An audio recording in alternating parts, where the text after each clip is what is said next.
భారత్లో దూర ప్రయాణాలకు చాలామంది రైల్వేను వినియోగించుకుంటారు. రైలులో ప్రయాణం చవక మాత్రమే కాదు, సుఖవంతం కూడా. అయితే రైలు ప్రయాణాల్లో వేగం పెంచేందుకు కేంద్ర ప్రభుత్వం అన్ని చర్యలు తీసుకుంటోంది. ఈ క్రమంలోనే మొట్టమొదటి హైపర్లూప్ టెస్ట్ ట్రాక్ను కూడా సిద్ధం చేశారు. ఈ విషయాన్ని రైల్వే శాఖ మంత్రి అశ్విన్ వైష్ణవ్ అధికారికంగా వెల్లడించారు. దేశంలో మొట్టమొదటి bullet train project Mumbai Ahmedabad నగరాల మధ్య సిద్ధమవుతోంది. దీనికోసం ట్రాక్ పనులు కూడా జరుగుతున్నాయి. మరోవైపు దేశంలో మొట్టమొదటి హైపర్ లూప్ ట్రాక్ కూడా రెడీ అయింది. ఈ విషయాన్ని రైల్వే శాఖ మంత్రి అశ్విని వైష్ణవ్ ప్రకటించారు.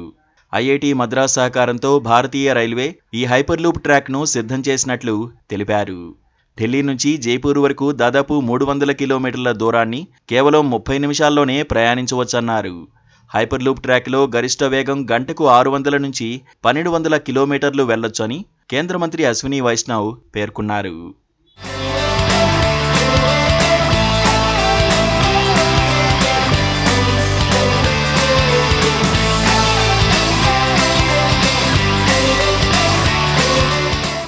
భారతదేశంలో ప్రజా రవాణాను మరింత సులభతరం చేసేందుకు ప్రభుత్వం నిరంతరం చర్యలు తీసుకుంటోంది. ఈ క్రమంలోనే హైపర్లూప్ ప్రాజెక్టుకు రూపకల్పన చేశారు. హైపర్లూప్ ప్రాజెక్టులో ఓ రైలును ప్రత్యేకంగా రూపొందించిన ట్యూబ్లో నడిపిస్తారు. అది కూడా అధిక వేగంతో నడుస్తుంది. ఇది ప్రజా రవాణాను వేగవంతం చేయడంలో సహాయపడుతుంది. ఇప్పుడు దేశంలో మొట్టమొదటి హైపర్లూప్ రైల్ ట్రాక్ సిద్ధమవుతోంది. త్వరలో దానిపై ట్రయల్ రన్స్ ప్రారంభమవుతాయి. దేశంలో వాక్యూమ్ ట్యూబ్ ఆధారిత హైపర్లూప్ రైలు ప్రయాణం మొదలవుతున్న నేపథ్యంలో ఇది దేశంలో 5వ వేగవంతమైన రవాణా విధానం కానుంది. నివేదికల ప్రకారం ఇండియన్ హైపర్లూప్ టెస్ట్ ట్రాక్ను గంటకు 600 కిలోమీటర్ల వేగంతో పరీక్షించనున్నట్లు తెలుస్తోంది.